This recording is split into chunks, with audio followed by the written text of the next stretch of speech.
Bridges, with your host, Donnie Miller, connecting our community with information about issues and opportunities. Hey, good Sunday morning and welcome to Bridges. I'm so very glad to have you with us this morning.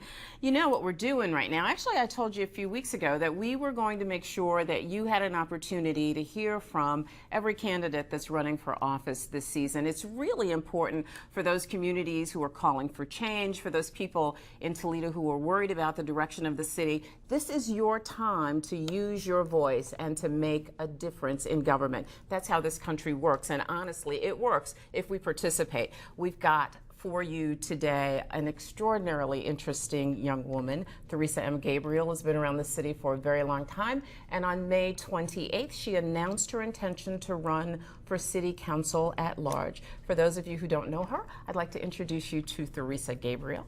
Good morning. Donnie. Thank you so much for having me on. I really appreciate this opportunity. I'm so glad that you are here, and you cannot leave without leaving me that necklace. I decided. And the earrings?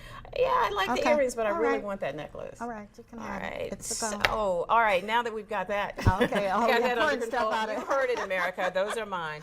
I want to know why you have made this decision. Well, you know what, before you do that, let me tell you a little bit about Theresa. We've got a bit of her resume that I'd like to show you. She actually began as a clerk in the city of Toledo, and when you get an opportunity to ask her about that journey to that position, you should do that. It's really interesting. She served for a short time as the Director of Human Resources, again for the city of Toledo, the Director of Parks, Recreation, and Forestry, and I want to mention to you that under that particular set of responsibilities, she had the oversight of 157 parks, 12 swimming pools, 50 playgrounds, the ice rink, and the opportunity to hire 400 seasonal kids, 5 cemeteries, 110,000 trees, and a weed program, which we don't have anymore, but was available at that time. She was also the Commissioner of Streets, Harbors, and Bridges, and was the Assistant Chief of Staff for Mayor Carlton Finkbeiner. So you've got quite an impressive resume. All of that with the City of Toledo, I might add, all with the City of Toledo. So with that kind of background, and then with your decision to retire, because you've retired how many times? 6, 7, 8, twice? Only twice. Only twice. What's making you come back now? Because I have a lot to offer for the city, and this has taken me as an individual and citizen of Toledo to the next level. I have worked in the public sector, starting out my first position in clerical and administration was with attorney Eddie M. Cole right out of high school, well before I graduated. And then my first public sector position was with Internal Revenue Service. From there I went to the state of Ohio at the area office on aging. So you see my love for seniors, not just because I have platinum hair, but I have this love because that was really my first civil service position. And I know that's a passion of yours, but you know what, before we get to talking about your passion for seniors and what you think you're going to bring to this process for seniors, I'm going to ask the question that everybody out there who knows you is going to ask. You are running as an independent. You are notoriously Republican. Tell me about that transition. Okay. I was a notorious Republican, and I probably still have some of their ideas, but I decided, made a concentrated, slow, thought-provoking decision to leave the Republican Party. You've left the Republican Party? Yes. I resigned as a member of the Central Committee and the Executive Committee. I have always been a Republican. I'm not going to say so much because in my heart and soul that I wanted to be a Republican, but I made a strong commitment to Althea T.L. Simmons, who was on a national level of NAACP, J. Frank Troy, Hazel Hardy. Many people will not remember those names, that I would maintain that position as a Republican because I strongly believe in a two-party system, and that is what was ingrained in me, and they were my mentors, and that is why I serve the community. Well, actually, you have done things that are pretty un-Republican-like in this past year. You were a strong supporter of Barack Obama. We were both in the meeting with, oh my God, his name is Rahm Emanuel. We were both in the meeting with Rahm Emanuel a few months back. Yes. So your party must have seen this coming. Well, I believe that some of the members saw it coming because I supported Obama the first term. And then the second term, knowing that I was going to be involved in financial fundraisers for President Obama and other things, I contacted our current executive director, John Steinbrück, and explained to him that I was going to work for the Obama campaign.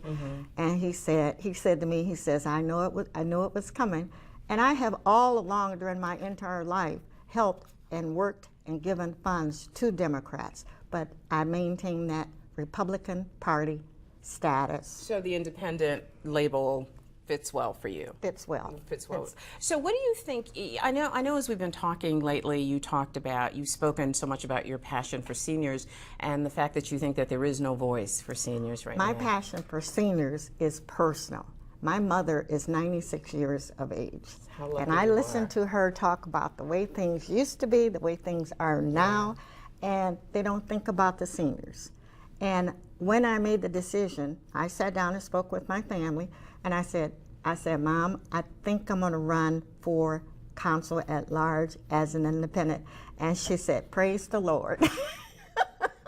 She says, oh, you finally decided to do something to help all of us. And I said, absolutely. And she said, I knew you were thinking seriously because you took so long to make up your mind and you kept saying, I'm seriously considering running for mayor. You never said you were going to run for mayor. Just you were considering, and city council is a better fit, but for you, that's what you've decided. Yes. But what do you think is lacking on city council when it comes to seniors? I don't think it's a subject of lacking. I really don't think, unless it's about a senior center or naming a street after a senior, you don't hear any conversations about. There's no agenda around seniors. No. And as I mentioned to you before, Anita Lopez talked constantly about the Homestead Program, encouraging seniors to sign up for the Homestead Program. And there isn't enough publicity about programs that benefit seniors. And I myself am not trying to speak for any seniors per se, but I'm speaking for myself, as you see my platinum hair here, and for all the people that don't know. And everyone doesn't own a computer.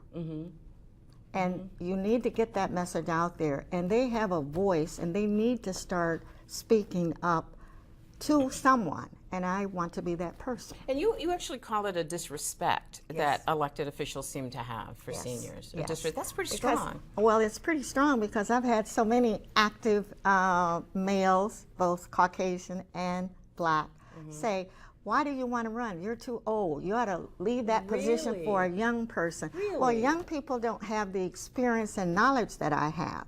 And it's insulting, but I just smile and I say, well, I'm going to do it. Why do you want to get back into this arena? Because I have so much wisdom and I have a lot to offer. And I want to share it before this last vestige of my life.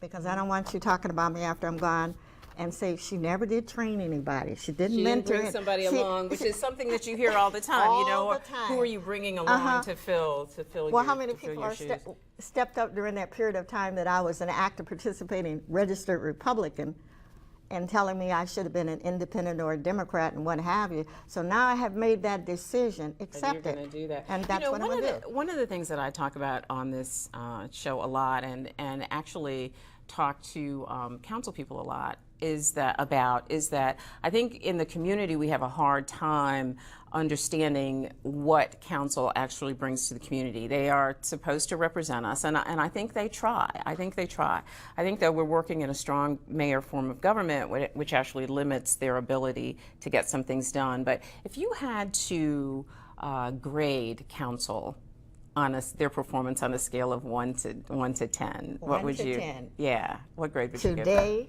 Today, if I had to grade city council on a scale of 1 to 10, I would give them probably a 3 or a 4. No kidding. Yes. Why? Because some of the issues that are presented before them that are to be decided by the legislative body seem to always end up in a committee, and it dies in that committee. So you don't see any outcome from their work? No. Yeah. Yeah. And that's not talking about anyone personally. In particular. I'm talking about the way it appears in the last, I'll say in the last 6 months. And like I said, I've been thinking about this for 4 months. And you would keep that from happening? I couldn't keep it from happening. It's totally impossible. I'm only one person. If I win, and the Lord hope so, I would have one vote. But And you would.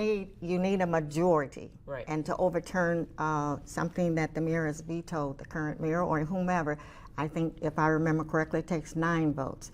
And we have 12 people. You have so many Democrats, so many independents, and so many Republicans. Now it's down to 1 Republican. And I believe that in order to accomplish what the citizens of Toledo would like to see is more teamwork, More teamwork. Yeah. cross party lines. Yeah. Do you think that the community sees city council as being very effective? You clearly don't. Do you think the rest of the community does? Well, I can't speak for the rest of the community. I'm just speaking for myself, and it encouraged me to run. All right, that's fair enough. Fair enough. What do you think about the condition of the city in general? When you're driving around, what do you think? And is that on your list? That's on my list, but it seems to be on everyone's list. And as I want to get a more viable, energetic platform, so I don't want anyone like has been stated in the paper quotes of individuals that everybody is coming out with the same platform. We all know the city of Toledo needs to be, I'll say, beautified, Yeah. cleaned up. Yeah. I myself have a home, rent a piece of property that caught fire in July, and I filled out all the paperwork and everything to have it demolished. Everything takes time. I understand that. But so much was neglected for so long. And just because one administration may tear down 1,000 houses this year, what about the previous 10 years when there was neglect? So you think the neglect has been long-term Oh, absolutely. neglect? Even Long-term though neglect. former Mayor Finkbeiner was aggressive and because if you have one house built and you have 4 in the same block that are deplorable, What have what's you done? gonna- And what's you're gonna- absolutely right. I'm glad you mentioned Mayor Finkbeiner. I want to ask you about him when we come back and your relationship with Mayor Finkbeiner when we come back, but we got to go away. All right? Okay. All right, we're going away for just a second, but we will be right back. Please join us.